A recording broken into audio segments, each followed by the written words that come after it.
Hey guys, what's up? It's Nomus RC. I'm actually going to give you a little bit of a walkthrough on how I make these Mandalorian helmets. Most of these rules will apply for pretty much any 3D print, but this is specifically going to be focusing on helmets and masks and armor and stuff like that. So let's get to it. If you don't have a gigantic 3D printer, right, your process will be a little bit more difficult. And I've done it many, many times now where I print multiple parts. I'm going to start trying to get away from that because of this right here. So I printed an entire helmet all in one print.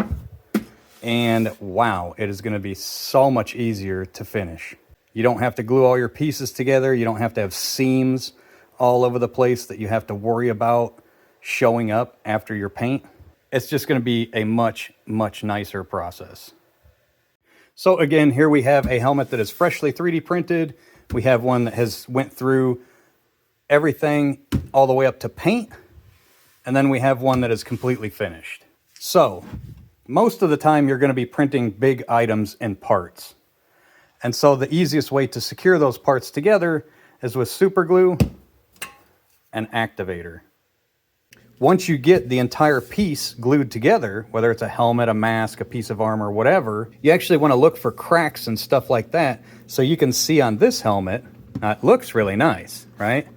But I used 4 different colors of filament: white, silver, red, black, and it's 8 pieces. So this helmet right here is a worst case scenario, 8 pieces all put together. And there are a few spots that you can kind of see the lines on, but overall it looks really, really good. That one turned out amazing. But I will say, if you can print all in one piece, you're not going to have stuff like this. How you can just faintly see that line right there, and you can just faintly see that line. Those are actually the only 2 lines that you can see out of all the friggin', there was tons of lines in this helmet. Again, 8 pieces, each piece having 2 to 3 sides that has to interact with another piece. A lot of work there. So after you get it all pieced together, right, then you want to take a sanding block. I like these hook and loop, and you get yourself some hook and loop sanding paper, right? And then you start taking down all these rough edges.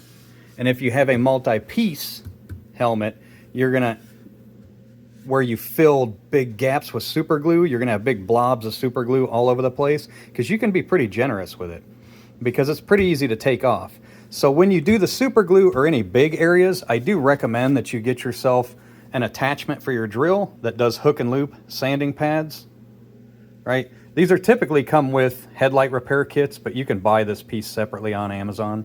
So you want to use this, you want to set your drill at a really, really low speed, and you want to use this to sand down any of the big stuff, right? You can use a powered hand sander, but it's too much. You will burn right through the plastic and you'll mess it all up. This I've found works the best out of everything. So once you've pieced it together, you've sanded down all of your seams that are everywhere, and you've taken down all the bad stuff that the 3D printer does. Now you're ready for spot putty. Now some people will use wood filler. I don't like wood filler. Wood filler has a ton of air bubbles in it, like a bunch of them. This stuff right here, if you can keep it mashed down, it works really, really well. So I take a rubber glove and I take little bits of this at a time and put it on my finger and smear it all over the helmet. Now, I personally cover the entire helmet like this. And so after that helmet's completely covered, you let it dry, and then you block sand it all the way down. And every now and again, you're going to have to take a sanding pad with just your finger and get into the cracks and crevices. And like this spot right here, right, any of these that are deep, you're going to have to actually fold the sandpaper like that and get down in there and get all that putty out of there. So the putty is mostly going to get taken off, except it's going to get rid of all these layer lines, right? So after you've done your first round of spot putty, you want to wash this off. I just rinse it under the sink, get everything off of it, and then I wipe it off by hand. Sometimes I will even soap wash it and then get it really, really rinsed off with hot water. Let it sit and dry, and then go over the helmet and figure out where your bad spots still are. because you're going to want to do, you don't have to cover the entire helmet this time, but you want to hit a few more spots with this spot putty and then let it dry and then sand them down again. Now, if you use this stuff fairly thin, 45 minutes and you can sand it. So it's something that you can keep doing. But I usually have a process of I cover the entire helmet once, sand it down, and then I just fill in a few spots here and there, sand them, and then completely rinse it off again with hot water, get it all completely clean, and then let it sit and dry. And then that's when I do my first round of primer. And it's such a satisfying feeling when you get to hit it with the first round of primer, because you know you're pretty much done doing all the crappy work. Now it's time for the fun part, right? So I like to use this Rust-Oleum 2-in-1 automotive primer. It's a filler and it's sandable. So I like to really do the prep work of the filler and the sanding as much as possible before I do primer. So I'll hit it with the primer. I'll see if there's anything wrong with it. Maybe do some sanding, maybe add a little bit more spot putty. But lately I've been getting it to the point to where my primer stage, there's no more finishing after I hit it with primer. It goes primer and then straight to paint. But if you do need to finish a few things up, then you can hit it with a second coat of primer. So after you get it primered, you can leave it sit. Let that thing dry out nice, maybe a couple of hours. I give it a good amount of time. You could do it quicker, but I give it a good amount of time, 2-3 hours. Then, personally, I love this Krylon Fusion. Now, you can get all different kinds. You can get regular silver, metallic. You can get, metallic dark silver. The one that I've been using lately, though, is called Hammered. So it has an actual textured look to it. And so what I like to do right now is I actually hit it with one of these with an entire coat. I cover the entire helmet. And then I let that dry for about, this stuff is really quick dry, man. I mean, it's quick dry to the touch in maybe 20 minutes, something like that. And you can literally start handling it and it doesn't feel tacky or anything. Really nice. So hit it with a full coat. And then I come back with the other color, which this is Hammered Cast Iron, Krylon Fusion All-in-One. This is also one that has a textured look to it. So I take the other paint and I just speckle it here and there, right? So I do not do an entire coat with the second one. So this particular helmet right here was done with the silver first entire coat, and then it was speckled with the darker one, okay? And that's what that one looks like. And that's also what the Predator mask was done with as well. It was done in that fashion. And I mean, it really looks like freaking metal. It's awesome. Now, I went the opposite direction for this Mando helmet, and I actually did an entire coat of the dark one first, and then I speckled it with the silver. And you can see, it's a pretty big difference. Very big difference in that one and that one. So now you got it all painted up, and you're on your way to finishing this helmet. It's looking really nice. You're getting pretty giddy about this project being done. So something that I like to do, because you need to make this helmet fit properly, is I just take foam, packing foam that came with different various things that I've ordered. I'm sure that you could buy it somewhere. I don't do that, but you could, I'm sure.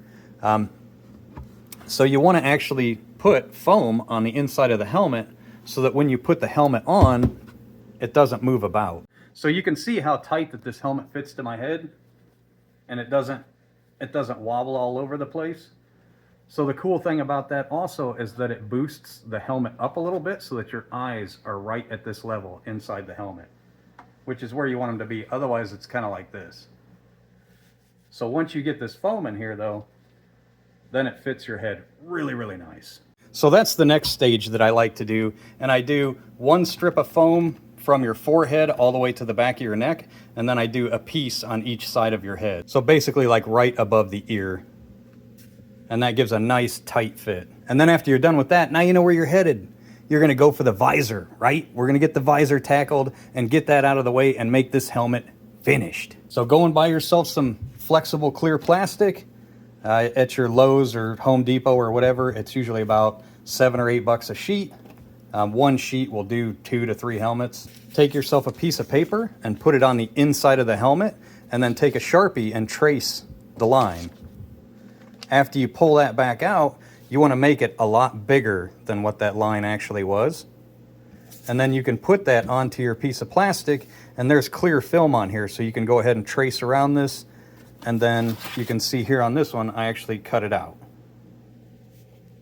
So after you get it cut out, you peel off one of these sides right here, this protective film, and then you douse this in water, and then take, this is 5% window tint, you can see it here, that's pretty dark, 5% window tint. So you cut yourself a chunk off that's the size of the visor, and then you go ahead and peel its clear film off, exposing the sticky. And remember, again, your plastic is already peeled off and you doused it with water, right? And then you can take the sticky side and just put it right down on it. Put it right down on the plastic. So as soon as you get it down on that plastic, you're gonna use one of these and work out all the air bubbles, right? Not the funnest process in the world. It doesn't take very long when you do it right. And then you're done and it's over with. So I actually used Velcro to hold this visor in. And so there's Velcro right here, and then at the temples, there's a piece of Velcro. Now the reason that I do that is then I can pull this face shield out anytime that I want, and I can clean it, right? Or I can pull it out and I can completely repaint the helmet. That's a really nice feature. So if you look in here, you can actually see this one's also got foam in it. And then you can see the visor there. And so that's it, guys. After you get that visor installed, this thing is done. It's ready for action. You're good to go. If you have any questions, just post them down in the comments, and I respond pretty quickly. If you need to see some sort of this process in a more detailed form, if it's something that I really need to touch on more, I may make an additional video, or maybe I can just make a YouTube short explaining it real quick. This is exactly what you do, bam, bam, bam. And that's pretty much all that there is to making these masks, guys, as always.